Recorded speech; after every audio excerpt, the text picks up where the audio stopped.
તો પાટણમાં પાટીદાર સમાજ દ્વારા સામાનું 42 લેવા પાટીદાર સમાજ દ્વારા યોજાયો તેજસ્વી વિદ્યાર્થીઓને પ્રમાણપત્ર અપાયા। કાર્યક્રમમાં મંત્રી ઋષિકેશ પટેલ પણ ઉપસ્થિત રહ્યા। પદ્મશ્રી ડોક્ટર કરશનભાઈ પટેલે પ્રતિક્રિયા આપી। ધારાસભ્ય કિરીટ પટેલે પણ પ્રતિક્રિયા આપી। આવો સાંભળી શું કહી રહ્યા છે। અમારો સમાજ છે એ પાટીદાર સમાજ છે અને પાટીદાર સમાજ એટલે ખેડૂત અને ખેડૂત એટલે કોઈ દિવસ ખેડૂતે કોઈની સામે પોતાનો હાથ નથી લંબાવ્યો। એને હંમેશા કોઈને કંઈનું કંઈ આપ્યું જ છે। હવે આપણે ત્યાં અનામત આંદોલન થયું, ખ્યાલ હોય તો પાટીદારો જ કરનારા હતા। એમાં શું મળ્યું? કશું નહીં।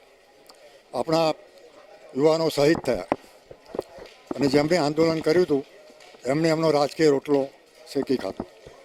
એટલું જ નહીં, પાટીદારની છોકરી અને એ બી લેવા પાટીદારની છોકરી સીએમ તરીકે હતી, એને જવું પડ્યું। તો ખરેખર આ આંદોલન અનામતનું હતું કે કોઈને કાઢવાનું હતું? અને પટેલોને જ કાઢે એવું તો શક્ય નથી। એટલે આ એક સંશોધનનો વિષય છે અને છેલ્લે પાટણમાં જે કંઈ બન્યું એનું સંશોધન તમે લોકો સારી રીતે કરી શકો। ઘણી વખત શું થાય છે, રિપોર્ટરો અડધા રિપોર્ટ આપતા હોય છે। બંને સાઈડને કોન્ટેક્ટ કરી અને પછી સાંભળવા જોઈએ બંનેને, પછી તમને જે સાચું લાગે એ રિપોર્ટ કરવો જોઈએ। આજે 42 લેવા પાટીદાર સમાજ એટલે કે અમારા સમાજનું જ એક ઇનામ વિતરણ હતું અને તમે કહ્યું કે અમારા ઉપર આક્ષેપ કરવામાં આવ્યો છે। આક્ષેપ કોના ઉપર કરવામાં આવ્યો છે અને કેમ કર્યો છે એ તમારે જેને આક્ષેપ કર્યો હોય એને પૂછવું જોઈએ। પરંતુ બાબત એ છે કે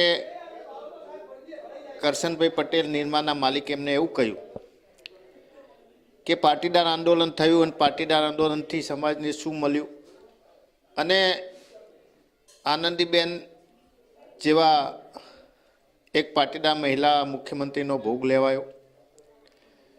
મારે મીડિયાના માધ્યમથી કરશનભાઈ પટેલને પૂછવું છે કે પાટીદાર અનામત આંદોલન 2015ની અંદર થયું અને કદાચ પાટીદાર અનામત આંદોલનના લીધે આનંદીબેનને સીએમ પદેથી હટાવાયા, તો શું એ વખતે તમને ખબર નહોતી? જો તમારામાં પાટીદારની વાત કરવાની તેવડ હોય અથવા પાટીદારની વાત અત્યારે તમે 10 વર્ષ પછી જે કરી રહ્યા છો એ તમે એવું કહો છો કે હું કોઈનાથી ડરતો નથી અને સાચી વાત કહેવાની સરદાર પટેલે વાત કરી કે સાચી વાત કહેવાની હિંમત રાખો, તો તમારે એ વખતે બોલવું હતું। બીજી બાબત કે પાટીદાર અનામત આંદોલનથી શું મળ્યું પાટીદાર સમાજને, એ સમગ્ર પાટીદાર સમાજ સારી રીતે